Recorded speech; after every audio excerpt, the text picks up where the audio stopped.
So, hi guys! Good afternoon! Kumusta kayong lahat? So, ngayon guys, magbibigay lamang tayo ng point of view dito sa medyo mahaba-habang message or sinasabi ni Ate Edna patungkol sa mga palaging nagko-content. Yes, kay Viancy at sa pamilya nito. O, diba? Anong say mo? Anyways, bago ang lahat, don't forget to support and subscribe Kuya Val Santos Matubang at Edna Vlog Kalingap Rab at sa lahat ng Team Kalingap. Syempre guys, salamat sa suporta at pagmamahal nyo sa aming mga Kalingap Reactors. So, kung naalala nyo guys, nung mga nakaraang linggo, si Kalingap Rab ay nagpapaalala na wag naman sana araw-arawin i-vlog si Viancy at saka pamilya nito. Kumbaga, bigyan naman ng privacy. Pero parang mga bingi sila, hindi sila nakikinig. So, ito na nga, si Ate Edna na mismo ang nakapansin. So, ano kayang masasabi nila? Aatras or makikinig ba sila or di bali na?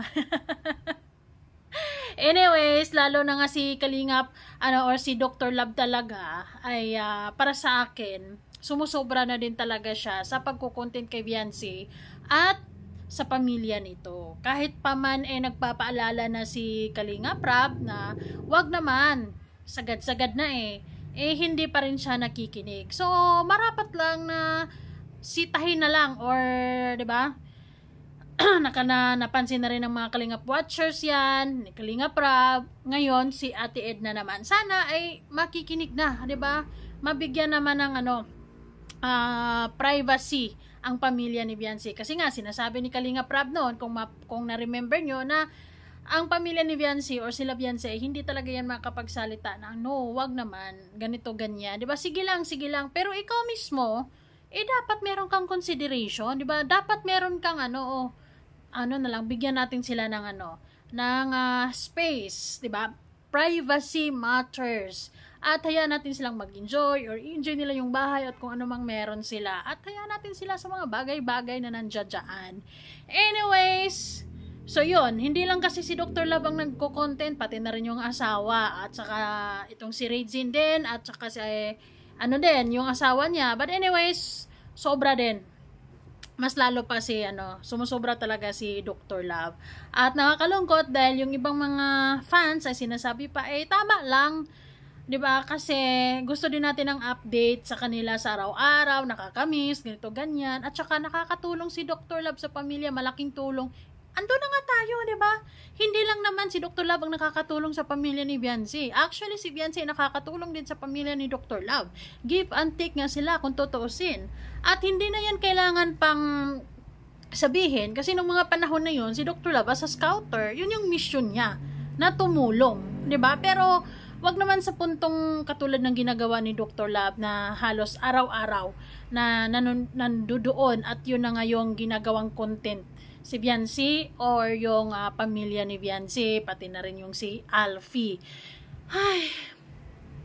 Anyways, masama ang loob or naglabas ng nagsalita na rin si Ate Edna patungkol dito. Babasahin na lang natin. So, sabi na Ate Edna, ito opinion ko lang. Opinion lang to ni Ate Edna, guys.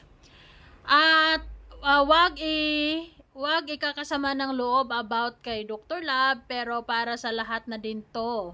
Kasi nakikita ko ngayon, si Viancy na lang ang natitira na malakas, kung baga, angat sa ibang angels. Ayun, sulit ang sponsors, etc. Kaya lang, kapag katuloy-tuloy yung araw-araw, halos nandoon ka po sa kila Viancy at vlog, di na po maganda. Ayun.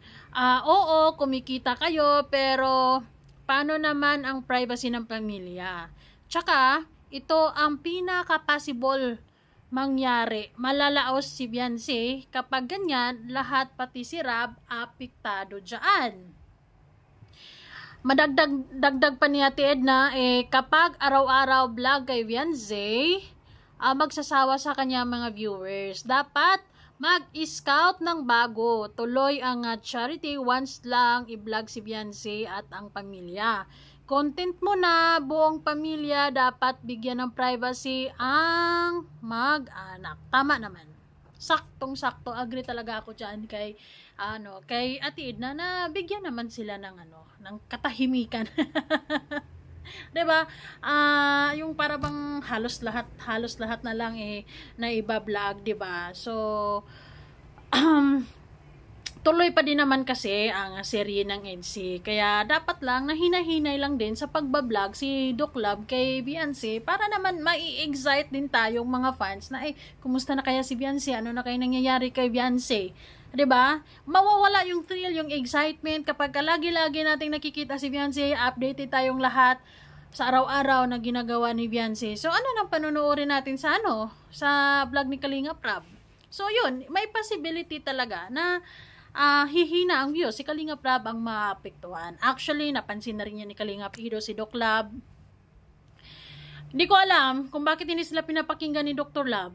At tuloy-tuloy pa din si Dr. Love sa ganyang gawain kahit may sinasabi na si Kalinga Prab. Pero this time, hopefully, na he will or they will consider sa sinasabi na to ni Ate Edna at hayaan na lang muna nila si Beyonce at saka sa pamilya nito at mag-vlog sila or mag-scout sila sa iba, 'di ba?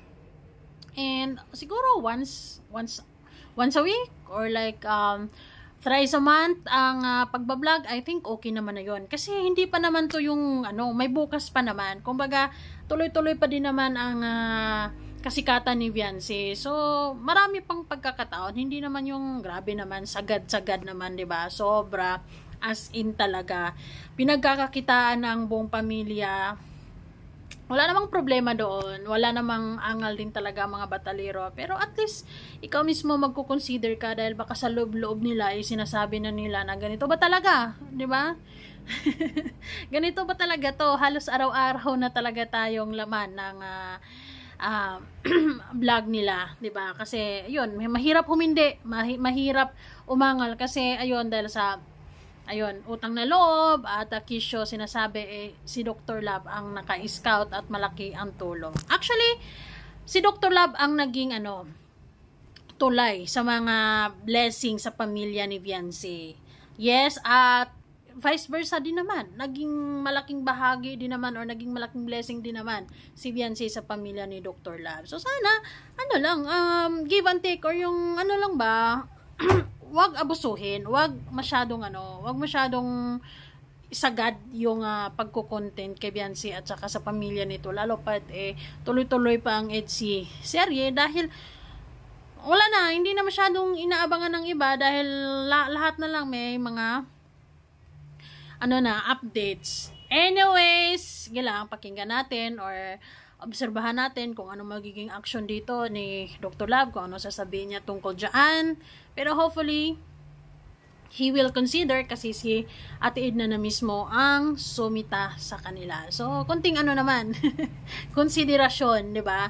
Konting konsiderasyon at syempre, dapat lang naman talaga, 'di ba? Hindi na nga kailangan pang sabihin 'yan. Ikaw na mismo iisipin mo talaga mismo yung paano na ang pamilya, 'di ba? Paano na yung privacy, paano na yung alam mo 'yun, hindi na kailangang na umabot pa sa ganito. Pero baka kailangan dahil si Dr. Love hindi nga basta-basta nakikinig. Medyo talagang matigas ang ulo. So, sana this time makikinig na siya and nang sa ganun kalmahan din niya yung pagbablog kay Beyonce. Ay, nako. Anyways, bahala na si Dr. Love dyan kung ano nga sasabihin niya sa sinabi ni Ate Edna. Basta si Ate Edna, sinabi lang din niya yung napansin at nakikita niya. Maybe, actually, matagal na yan napapansin ni Ate Edna. Pero ngayon lang, kasi talagang hindi na nakikinig si Dr. Love But, sige, hopefully, itong pagkakataon na to, i-consider. Diba? So, ayun. Baka yun lang ang inaantay ni Dr. Love kapag kasi Ate Edna na mismo ang magsalita at tsaka na lang siya titigil. Anyways, that's it. Kayo guys, ano masasabi nyo? Comment down sa comment section.